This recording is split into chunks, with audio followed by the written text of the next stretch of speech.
salles de spectacle seront déconfinées le 7 février. Donc, les activités pourront reprendre avec certaines conditions, soit que les salles de spectacle vont pouvoir accueillir 50 de leur capacité et le passeport vaccinal sera exigé pour assister au spectacle. Et donc, Diffusion Mordicus avait dû reporter plutôt ses spectacles du mois de janvier. Donc, à partir de maintenant, les spectacles pourront être présentés. Une deuxième bonne nouvelle pour Diffusion Mordicus, c'est le lancement de la nouvelle application. Et puis, pour en parler, je suis avec le directeur artistique, le directeur général de Diffusion Mordicus, Michel Coutu. Bonjour, Michel. Bonjour. Ça va bien? Ben oui, ça va bien toi aussi. Oui, bien, tout d'abord, c'est sûr que déjà, c'est une bonne nouvelle, là. Les salles de spectacle vont pouvoir ouvrir le 7 février. Donc, ça doit être un soulagement, là. Ça doit être un soulagement pour toi de pouvoir reprendre tes activités. C'est toujours de la marmotte. Depuis mars 2020, on joue justement avec les dates, les ouvertures, les fermetures. Je te dirais, ça fait maintenant partie de notre travail de repousser des dates, de replacer des spectacles. Là, je pense qu'on est rendu des professionnels là-dedans. D'ailleurs, justement, mais là, il y a des nouvelles consignes. Les salles de spectacle peuvent accueillir seulement 50 de leur capacité. Qu'est-ce qui arrive avec les spectacles que tous les billets ont été vendus? On a déjà replacé le spectacle de Fred Pellerin qui devait avoir lieu en janvier dernier. On a replacé ça tout simplement à l'automne. Donc, le spectacle était complet. Les gens ont gardé leurs billets tout simplement. Ensuite, on a dû annuler évidemment le spectacle des Fotocours qui devait avoir lieu en début février parce que les salles ne sont pas ouvertes encore.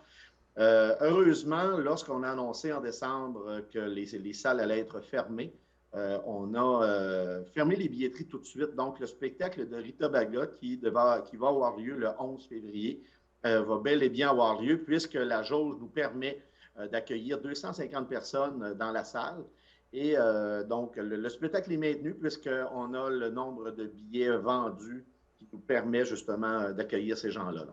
Et pour les autres spectacles, bien, ça va dépendre selon les mesures sanitaires. Probablement que on souhaite que d'ici quelques semaines, quelques mois, les salles vont pouvoir être pleines là, à 100 Mais est-ce qu'il peut toujours y avoir des reports de spectacles? Est-ce que c'est une situation qui pourrait toujours être Ben là, possible? présentement, le Rita Baga a lieu. On a le problème avec le Rose qui aura lieu. On a ajouté un spectacle à la programmation avec Réalité Gaspésienne le 17 février prochain. Donc, ça va avoir lieu. Les jauges sont à 250 personnes. Donc, ça, c'est pas un problème. Les communications qu'on a présentement avec le ministère de la Culture et des Communications, c'est qu'on parle de semaines avant qu'on revienne à jauge normale. Donc, pour OK. l'instant, nous, on ne bouge pas pour les spectacles du mois de mars. Donc, on va bouger vers les dernières semaines de février. Donc, on attend. On est quand même plusieurs qui travaillent sur le dossier là, avec Rideau, le Rosec et le ministère de la Culture et des Communications pour le réajustement des salles à pleine capacité. On parle de semaines, on ne parle vraiment pas de mois. Là. OK. De toute façon, pour le moment, on marche au jour le jour. Exactement, oui, exactement. Là, c'est présentement, là, on marche. C'est un show à la fois. Là. Tout à fait. Donc, on parle aussi de la nouvelle application qui a été lancée dans les derniers jours. Pouvez-vous nous en parler un petit peu de cette nouvelle application? Bien, cette nouvelle application, au moment où on se parle, les gens peuvent se la procurer tout de suite en allant sur Google Play ainsi que sur Apple Store. Et c'est une application, c'est un outil supplémentaire qui permet aux gens d'être vraiment connectés directement sur leur spectacle et sur la billetterie de diffusion Mordicus et être mis au courant. On va mettre des outils en place aussi sur cette application-là, ce qu'on appelle les fameux pop-up qui vont vous permettre justement de savoir que un spectacle vient d'être mis à la programmation. On a un spécial, on a un artiste qui se présente peut-être quelque part dans la région pour faire une petite prestation. Donc, ce sont tous des outils. On sait que les gens sont vraiment et de plus en plus connectés sur leur appareil numérique, donc sur leur portable, sur leur mobile.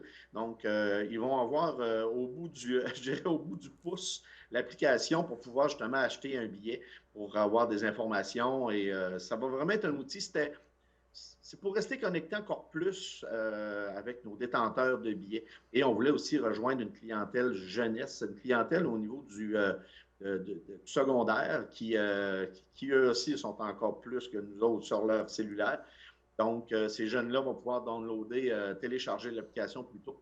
L'application qui s'appelle Diffusion Mordicus, tout simplement. Donc, en gros, c'est tout ce qu'on retrouve sur nos plateformes. Donc, on va l'avoir au bout de la main maintenant. Parfait. Fait que toute l'information est là. Comme vous dites, il va y avoir des pop-up. Donc, ceux qui ont des Oui, spectacles aussi, je suppose, il va y avoir un pop-up pour rappeler qu'il y a un spectacle.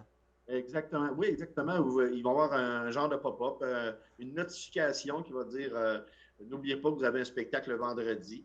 Ou bien une notification qui va dire ben, on a un spécial 2 pour 1 présentement sur les billets. Tu as, 60 minutes pour te procurer un billet. Une autre notification qui va dire ben, l'artiste est en prestation à 12h30 à tel endroit. Donc, ça va vraiment être un outil qui est vraiment 2022 finalement, là, qui va être rapide qui va être rapide pour les gens, justement, qui veulent suivre la culture matapédienne de près. Là. Et comment les gens peuvent se procurer cette application-là? On peut aller la télécharger, c'est ça? Oui, exactement. On la télécharge tout simplement sur Google Play ou bien Apple Store et on l'installe sur notre téléphone cellulaire. C'est simple et c'est gratuit. Et évidemment, je dois préciser que cette application-là, évidemment, a été rendue possible grâce à la collaboration de Desjardins Vallée Matapédia. C'est un produit, c'est du développement durable, cette application-là. Donc, pour les prochaines années, l'application est en place. Donc, on va se tenir à jour. C'est un bel outil pour diffusion Mordicus présentement. Oui, je l'ai téléchargée, je l'ai. Elle est très jolie, C'est très très coloré, oui. colorée. Elle est très magnifique. Ouais. C'est qui le fait? Ben, on a fait affaire, entre autres, avec Green Cooper, qui est une grosse entreprise qui fait des applications pour les plus gros festivals. On parle du festival, soit le Festival d'été de Québec ou bien Oshéaga et tout ça. Et on a fait affaire avec une petite entreprise matapédienne qui s'appelle Complice Numérique. Donc, cette entreprise-là a mis en place tout ce qu'il y a dans l'application. Nous, on a fourni tous les visuels, on a fourni tout ce qu'il y avait de matériel. Et le Complice Numérique a mis en place au complet l'application pour la fournir justement aux distributeurs pour pouvoir la publier parce qu'on sait qu'on travaille avec quand même Google et Apple, donc c'est pas toujours facile. Et tout le design aussi était fait entièrement dans la Matapédia par Marie-Laurence Giroux, qui est MLG graphiste. Donc, ces gens-là ont travaillé étroitement avec nous. Ça faisait quand même 7 à 8 mois qu'on travaillait sur cette application-là pour réussir à la sortir. Donc, c'est maintenant chose faite. Donc, c'est un produit à 99,9 Matapédia. Oui, bon, on encourage le local. Voilà, c'est fait. Oui, effectivement. Effectivement. Bien, merci beaucoup, Michel, d'être venu nous parler là, de cette nouvelle application-là. Puis on vous souhaite belle continuité. On espère qu'il n'y aura pas d'autres pépins puis que vous allez pouvoir présenter là, tous vos spectacles d'ici la fin de l'année. Oui, on le souhaite. Puis le meilleur moyen d'être informé, c'est d'aller sur nos réseaux sociaux, évidemment, et de suivre sur le site Internet ou diffusionnordicus.ca. Et en tout temps, vous nous appelez au bureau et ça va nous faire plaisir de vous jaser. Parfait. Donc, on invite tout le monde à la maison d'aller télécharger l'application de diffusion Mordicus pour avoir accès à tout, la billetterie, les spectacles qui s'en viennent, avoir toutes les nouvelles qui vont, puis tous les nouveaux spectacles qui seront présentés. Vous allez avoir toute l'information qu'il vous faut. N'hésitez pas à aller la télécharger.